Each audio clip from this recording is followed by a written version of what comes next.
ओम शांति। अव्यक्त मुरलियों की श्रृंखला में आज हम प्यारे बाप दादा के 6-5-71 के महावाक्य सुन रहे हैं।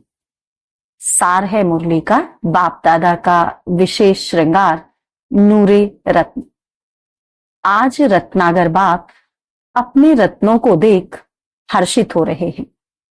देख रहे हैं कि हर एक रत्न यथाशक्ति पुरुषार्थ कर आगे बढ़ रहे हैं। देख रहा है बाबा सभी बच्चों को। हर एक अपने आप को जानते हो कि हम कौन सा रत्न हैं। कितने प्रकार के रत्न होते हैं?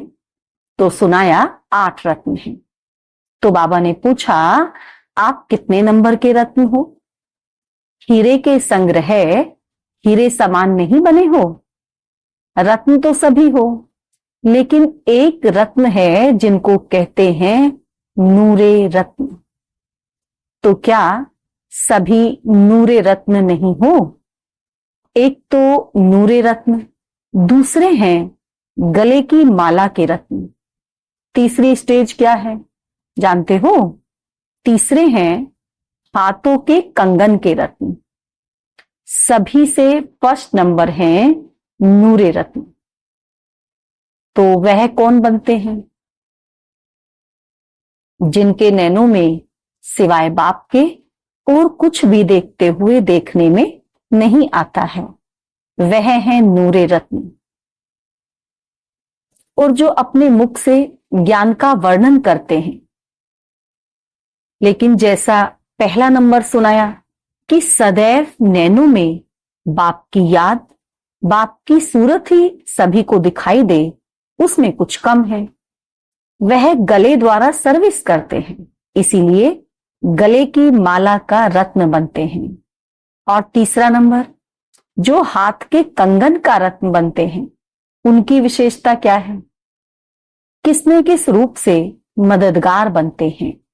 तो मददगार बनने की निशानी यह बाहों के कंगन के रत्न बनते हैं। तो अब हर एक अपने से पूछे कि मैं कौन सा रत्न हूं? पहला नंबर हूं, दूसरा नंबर हूं, वा फिर तीसरा नंबर हूं? रत्न तो सभी हैं और बाप दादा के श्रृंगार भी तीनों ही हैं। अब बताओ कौन सा रत्न हो? नूरे रत्न की जो परख सुनाई, उसमें पास विद ऑनर हो, उम्मीदवार में भी नंबर होते हैं। तो सदैव यह स्मृति में रखो कि हम बाप दादा के नूरे रत्न हैं। तो हमारे नैनों में व नजरों में और कोई भी चीज समा नहीं सकती। चलते फिरते खाते पीते आपके नैनों में क्या दिखाई देना चाहिए? बाप की मूरत व सूरत। ऐसी स्थिति में रहने से कभी भी कोई कंप्लेन नहीं करेंगे। जो भी भिन्न भिन्न प्रकार की परेशानियां परेशान करती हैं और परेशान होने के कारण अपनी शान से परे हो जाते हो, तो परेशान का अर्थ क्या हुआ? अपनी जो शान है उससे परे होने के कारण परेशान होना पड़ता है। अगर अपनी शान में स्थित हो जाओ तो परेशान हो नहीं सकते।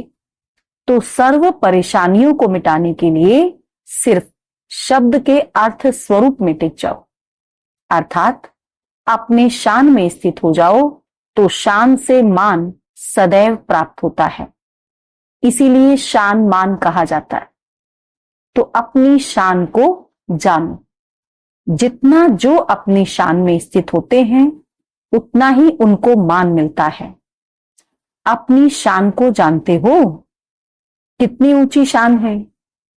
लौकिक रीति भी शान वाला कभी भी ऐसा कर्तव्य नहीं करेगा जो शान के विरुद्ध हो। अपनी शान सदैव याद रखो, तो कर्म भी शानदार होंगे और परेशान भी नहीं होंगे। तो यह सहज युक्ति नहीं है परेशानी को मिटाने की? पूछ रहे बाबा कि क्या यह सहज युक्ति नहीं है परेशानी को मिटाने की? कोई भी बुराई को समाप्त करने के लिए बाप की बड़ाई करो। सिर्फ एक मात्रा के फर्क से कितना अंतर हो गया है, बुराई और बड़ाई। सिर्फ एक मात्रा को पलटाना है। यह तो 5 वर्ष का छोटा बच्चा भी कर सकता है। सदैव बड़े से बड़े बाप की बड़ाई करते रहो, इसमें सारी पढ़ाई भी आ जाती है। तो यह बाप की बड़ाई करने से क्या होगा?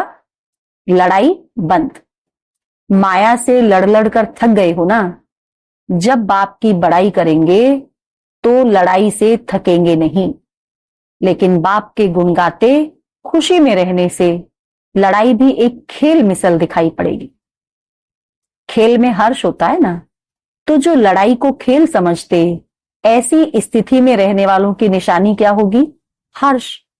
सदा हर्षित रहने वालों को माया कभी भी किसी भी रूप से आकर्षित नहीं कर सकती। तो माया की आकर्षण से बचने के लिए एक तो सदैव अपनी शान में रहो। माया की आकर्षण से बचना है तो क्या करें? एक तो सदैव अपनी शान में रहो, दूसरा माया को खेल समझ सदा खेल में हर्षित रहो।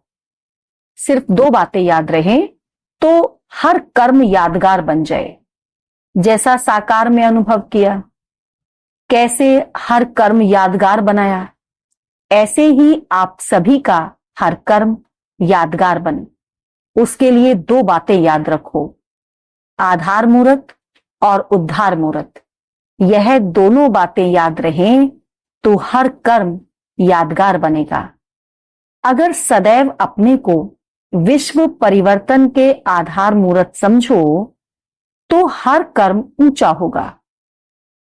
फिर साथ साथ उदारचित्त अर्थात सर्व आत्माओं के प्रति सदैव कल्याण की भावना, दृष्टि वृत्ति में रहने से, सर्व आत्माओं के प्रति सदैव कल्याण की भावना दृष्टि वृत्ति में रहने से हर कर्म श्रेष्ठ होगा। तो अपना हर कर्म ऐसे करो जो यादगार बनने योग्य हो। यह फॉलो करना मुश्किल है क्या? पूछ रहे बाबा, ये फॉलो करना मुश्किल है क्या? म्यूजियम पार्टी सर्विस पर जा रही है तो बाबा ने कहा त्याग का सदैव भाग्य बनता है। जो त्याग करता है उसको भाग्य स्वतः ही प्राप्त हो जाता है। इसीलिए यह जो बड़े से बड़ा त्याग करते हैं उन्हों का बड़े से बड़ा भाग्य जमा हो जाता है। इसीलिए खुशी से जाना चाहिए सर्विस पर।